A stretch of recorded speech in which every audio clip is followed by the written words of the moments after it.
Trotsky fue militante revolucionario desde los 17 años.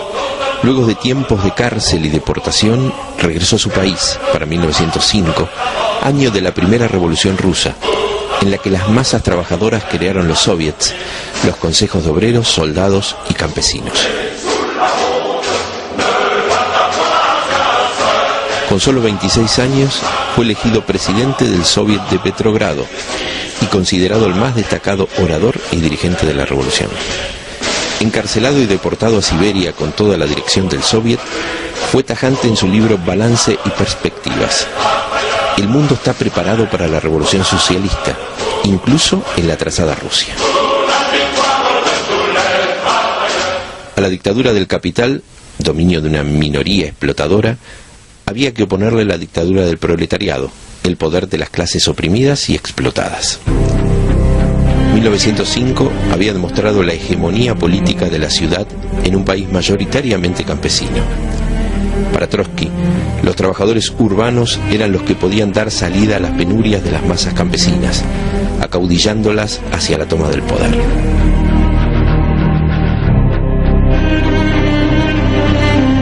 En 1917, la Revolución de Febrero encontró a Trotsky en el exilio. En mayo consiguió llegar a Rusia, asumiendo el control de la Organización Socialdemócrata Interdistrital e integrándose en el Soviet de Petrogrado. En el mes de julio, ingresó al partido bolchevique como miembro de su comité central, y en octubre asumió la jefatura del Comité Militar Revolucionario, puesto desde el cual aportó al triunfo de la Revolución de Octubre, y con Lenin se convirtieron en los dirigentes de la primera revolución obrera triunfante del mundo.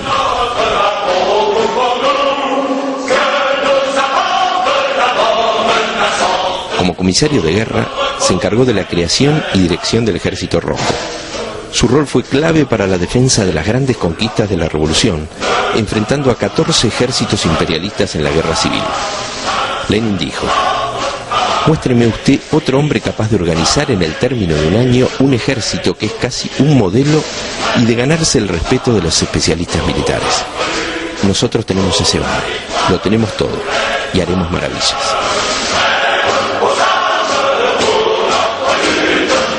La revolución de 1917 vino a confirmar la teoría de la revolución permanente elaborada por Trotsky, mostrando que la revolución dirigida por el movimiento obrero, incluso en un país atrasado como Rusia, no podía detenerse en un estadio democrático burgués, es decir, realizar tareas como la reforma agraria o la independencia nacional, sino que para resolver esas tareas, el proletariado debía hacerse del Estado y avanzar en las medidas socialistas para enfrentar a la burguesía y evitar su contraofensiva.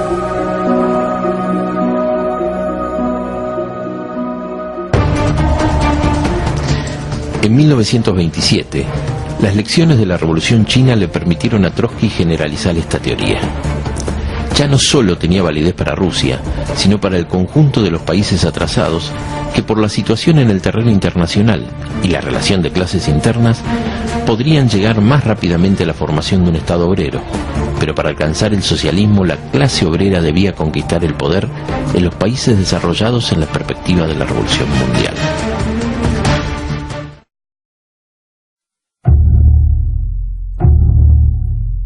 La revolución no triunfó en ningún país de Europa.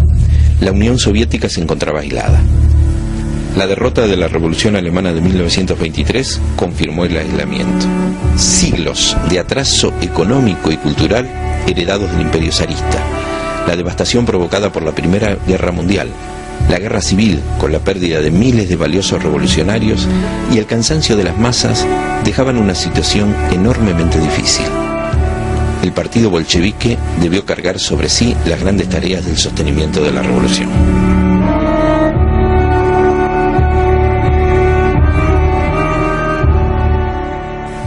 Ya en 1920, Lenin alertaba sobre las deformaciones burocráticas en el Estado y en el partido, lucha que prosiguió hasta su muerte.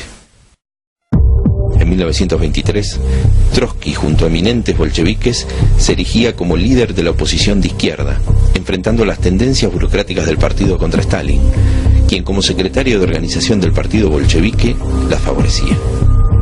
En una serie de artículos, conocidos como Nuevo Curso, Trotsky analizaba la naturaleza del burocratismo y anticipaba los peligros de la relación del partido con el aparato del Estado obrero, la política económica, la cuestión del régimen partidario y planteaba el camino a seguir. En contra de la perspectiva del desarrollo de la revolución que Trotsky expresó en las lecciones de octubre, Stalin enunció la teoría del socialismo en un solo país, subordinando la política internacional a las necesidades de la Unión Soviética e iniciando un camino de traiciones a los procesos revolucionarios en el mundo. En 1925, Trotsky fue expulsado del gobierno, del Comité Ejecutivo de la Internacional Comunista y del Comité Central del Partido Comunista Ruso.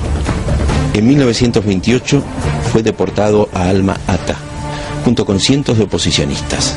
En 1929 fue expulsado de la URSS y deportado a la isla de Prinkipo, en Turquía.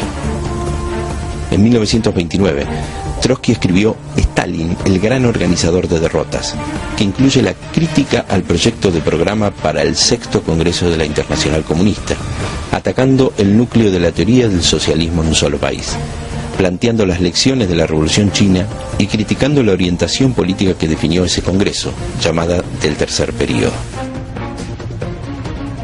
Trotsky elaboró innumerables escritos sobre la Unión Soviética. En 1936 escribió su gran obra La Revolución Traicionada y definió su programa de revolución política para la Unión Soviética, que conservando las bases materiales del Estado obrero y las conquistas de la revolución, debía derrotar a la burocracia enquistada en el poder. La burocracia soviética, para afianzarse, necesitaba eliminar todo pasado revolucionario, personificado en los viejos dirigentes de la revolución, y evitar que las ideas de la oposición de izquierda pudieran confluir con el descontento de las masas soviéticas. Junto con la persecución brutal, el encarcelamiento y el asesinato de los oposicionistas en la Unión Soviética y en todo el mundo, se desarrollaron los procesos de Moscú, en los que fueron enjuiciados hasta los más estrechos colaboradores de Lenin, obligados a confesar una supuesta conspiración dirigida por Trotsky contra la Unión Soviética.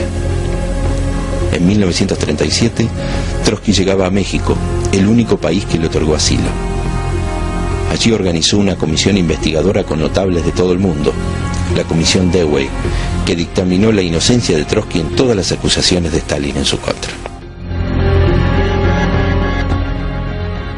Stalin's trial against me is built upon false confessions extorted by other inquisitorial methods in the interest of the ruling clique. There are no crimes in history more terrible in intention or execution than the Moscow trials of Zinoviev, Kamenev, or Tatakov, Radek. His trials developed not from communism, not from socialism, but from Stalinism. That is from the irresponsible despotism of the bureaucracy over the people.